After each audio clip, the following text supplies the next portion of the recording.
자, 우리나라 벤처 시장에 정부가 무려 수십조 원이라는 어마어마한 돈을 쏟아붓기로 했습니다. 이번 시간에는 이 거대한 돈의 정체가 도대체 뭔지, 그리고 이게 한국의 스타트업 지도를 어떻게 바꿔놓을지 한번 제대로 파헤쳐 보겠습니다. 네, 바로 이 질문에서 시작해 볼게요. 아니, 어떻게 한 나라의 스타트업 생태계에 이렇게나 엄청난 돈이 흘러가게 만들 수 있을까요? 정부가 내놓은 해법이 정말 기가 막히는데요. 지금부터 한번 파헤쳐 보겠습니다. 네, 바로 16조 원입니다. 이게 이번 정책으로 벤처 시장에 새롭게 풀릴 거라고 예상되는 돈의 규모인데요. 와, 정말 엄청나죠? 대체 이 어마어마한 돈은 어디서 와서 또 어디로 흘러가게 되는 걸까요?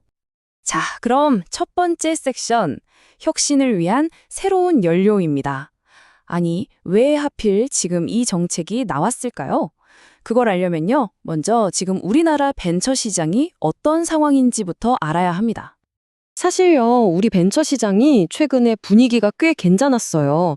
투자액은 거의 12조 원에 육박했고, 투자를 받은 기업 수는 역대 가장 많았습니다. 그러니까 시장이 이렇게 다시 살아나려는 찰나에 정부가 아예 제대로 불을 지피기로 마음먹은 거죠. 이때다! 하고 말이에요. 자, 그럼 이제 진짜 본론으로 들어가 볼까요? 정부가 내놓은 해법, 그 핵심은 딱 한 단어입니다. 아주 간단하면서도 강력한 단어, 바로 의무죠. 이 정책을 이해하려면 꼭 알아야 할 키워드가 두 개 있는데요. 그 첫 번째가 바로 발행어음입니다. 어렵게 생각하실 거 없고요. 증권사가 저희가 원금 보장할게요 하고 고객들한테 돈을 빌리는, 그러니까 쉽게 말해서 증권사가 운영하는 예금 통장 같은 거라고 생각하시면 딱 맞습니다. 그리고 두 번째 키워드는 모험 자본이에요. 이건 이름 그대로 모험에 투자하는 돈, 그러니까 어드벤처 캐피털이죠.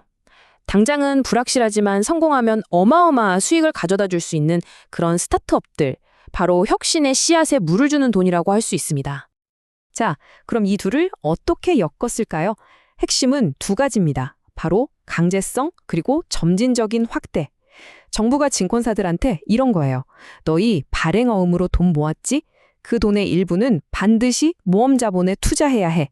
이렇게 의무를 준 겁니다. 시작은 10%로 가볍게 하지만요. 2년 뒤 2028년이 되면요. 조달한 돈의 무려 4분의 1, 25%를 무조건 벤처 시장에 공급해야 한다는 아주 강력한 룰이 생긴 거죠. 네, 좋습니다. 그렇다면 이 돈이 실제로 어떻게 또 얼마나 움직이게 될지 구체적인 숫자로 한번 지도를 그려보겠습니다. 지금 발행어음 사업을 하는 곳은 이렇게 딱 네 군데입니다. 표로 보시면 한국투자증권이 거의 혼자서 시장을 이끌고 있죠. 다른 곳들은 아직 조달한 돈에 비해서 모험 자본으로 공급하는 비중이 좀 작아요. 정부가 바로 이 비율을 강제로 법으로 끌어올리겠다는 겁니다. 자, 그래서 이 네 곳이 지금까지 시장에 공급한 모험 자본, 이걸 다 합치면 8조 6천억 원입니다. 여러분, 이 8.6조 원이라는 숫자 꼭 기억해 두세요. 잠시 후에 정말 놀라운 비교를 보여드릴 거거든요. 자, 보세요. 이 변화의 스케일이 얼마나 어마어마한지 이 그래프 하나로 다 설명이 됩니다. 왼쪽에 있는 8.6조 원, 이게 지금까지 시장에 쌓여온 전체 금액이에요. 말 그대로 누적 총량이죠. 그런데 오른쪽에 있는 15.8조 원은요. 2028년부터 매년 시장에 새로 들어올 돈입니다. 매년이요. 와, 이건 정말 지금까지 쌓은 돈보다 더 많은 돈이 해마다 쏟아져 들어온다는 뜻이거든요. 그야말로 시장의 판 자체를 완전히 뒤흔드는 패러다임 시프트 수준인 겁니다. 그럼 이 엄청난 돈이 구체적으로 어디로 흘러갈 수 있을까요? 크게 두 가지 길이 열려 있습니다. 스타트업의 주식이나 채권에 직접 투자할 수도 있고요. 아니면 전문가들, 그러니까 VC 펀드 같은 곳에 돈을 맡기는 간접 투자도 가능해요. 돈이 혁신 기업까지 흘러 들어갈 수 있는 파이프라인을 여러 개 만들어둔 거죠. 근데 여러분, 놀라운 건 이게 끝이 아니라는 겁니다. 이름만 들어도 아는 삼성증권, 메리츠증권 같은 대형사 5곳이 이 사업에 뛰어들겠다고 지금 줄을 서 있어요. 만약에 이 회사들이 전부 합류하게 되면요. 시장에 풀리는 돈은 여기서 또 12조 원이 추가될 수도 있다는 얘기입니다. 물론이죠. 이렇게 어마어마한 돈이 들어온다고 해서 모든 게 장밋빛인 건 아닙니다. 이건 엄청난 성장 엔진이 될 수도 있지만 동시에 아주 위험한 베팅이기도 하거든요. 그 동전의 양면을 지금부터 살펴보겠습니다. 자, 이 정책의 빛과 그림자입니다. 긍정적인 효과는 아주 명확하죠. 우리 스타트업들한테는 정말 가뭄의 단비 같은 안정적인 자금줄이 생기는 거니까요. 하지만 해결해야 할 과제도 만만치 않습니다. 가장 큰 걱정거리가 바로 기간 불일치 문제예요. 생각해보세요.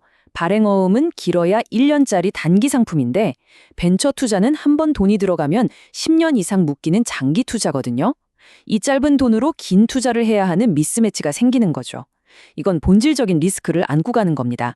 게다가 증권사들은 지금까지 잘 해오던 부동산 투자는 줄이고 상대적으로 낯선 벤처 투자의 위험을 관리하는 능력도 새로 키워야 하는 숙제를 안게 됐습니다. 바로 이 지점에서 우리는 정부의 더 큰 그림, 진짜 속내를 읽을 수 있습니다. 이건 단순히 벤처 시장에 돈 좀 넣어주자는 차원의 이야기가 아니에요.